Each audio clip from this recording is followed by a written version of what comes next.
Today we're going to be looking at a slight variation to an RPO that the Packers like to run, and kind of it looks like maybe a little miscommunication here, but kind of a dream on what could be, and at least switching some stuff up. So as we all know, RPO, run pass option. So that gives the quarterback, it's basically the way it's tagged, the way you look at it. It's a run play with an option to pass depending on how you like the matchups in either one. You're trying to make the defense wrong, essentially, either way. So the Packers are going to be running kind of this wide zone look here out of shotgun with Jones running across the face.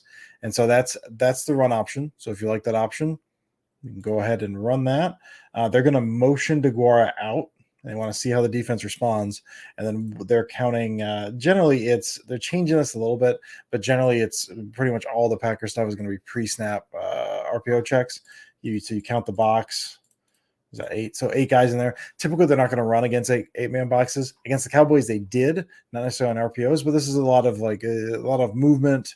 Who you can take out of the box. So basically what you're trying to do is, I've gone through this a bunch before, you're probably sick of hearing about it at this point. But for an RPO, you're trying to create an advantage in whichever way you go. So you're trying to say, I want to motion him out. If they move a guy out, that means I've removed a man, say this guy, for example, from the run fit. He cannot support the run. That means I'm running into a light box. But if he stays in the fit, then that means I've got numbers out here, because then I've got, I guess it wouldn't be that guy, it'd be this guy or something. Then I've got a 3-on-2 over here on the side. So you're looking to create a numbers advantage in either the run or the pass game. So that being said, they're going to motion DeGuara, who is here. I don't know why I stopped it there. You can already see him moving. I didn't need to circle him. You can see him moving. So they move him over. There's no real shift there. As you can see, no one moves. Safety moves over, but the numbers are still the same. Numbers are going to be here and here. Now, typically, this is where the change comes in. Typically, what will happen is you'll have this motion guy, and they'll run a couple different tags, a handful of different tags on the RPO game. But usually when they motion a guy over, he's either going to run a flat, or he's going to run kind of this little swing, usually a swing, although his release, we're already kind of seeing that a little bit. But usually they'll motion, run a swing, and then you'll kind of block these guys. And over here, again, you've got a numbers advantage because you've got 1-on-1. So you've got a 2-on-2 here with 1-2, 1-2, which means this is your third. That's your numbers advantage. So that's why they're throwing this instead of running this. It's less about the box numbers, more about the fact that when you motion a guy, they didn't move anyone over with him. That gives us a number advantage. So we got 3-on-2 advantage over here. Typically, they'll swing, block, block. Now, what they're going to do this time is they're going to bubble this guy out. DeGuara is going to block this guy. And the thing is, Tunyon also blocks this guy. So that's going to leave him unblocked.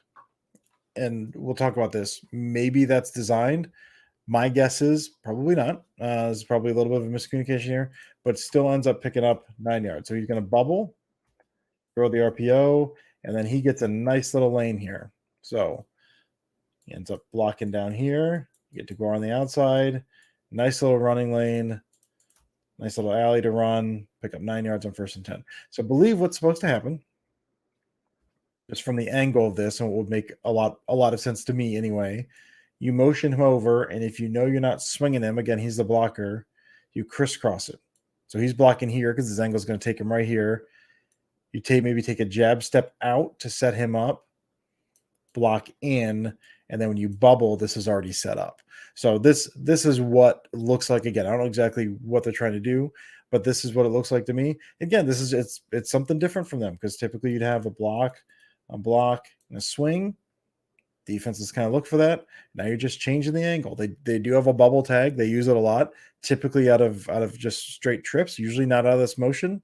Usually if you're motion, you're throwing to that guy. So what would make sense to me, again, would be if you motion this guy, he's already running, block takes him there, jab step, block in, bubble. Now you throw the bubble, and you've got these 2 blocks already setting you up. Gives you a nice little lane there. So again, I'm not sure exactly what the call is, but that seems like it would make sense to me. Either way, it's a cool different tweak on an RPO that we've seen 1,000 times. Change who you're throwing to, change the eyes of the defense a little bit, give them a little something to think about, and create an advantage for yourself. So I really like seeing this. Hope you all enjoyed listening to me talk about it for whatever reason, and I will talk to you next time.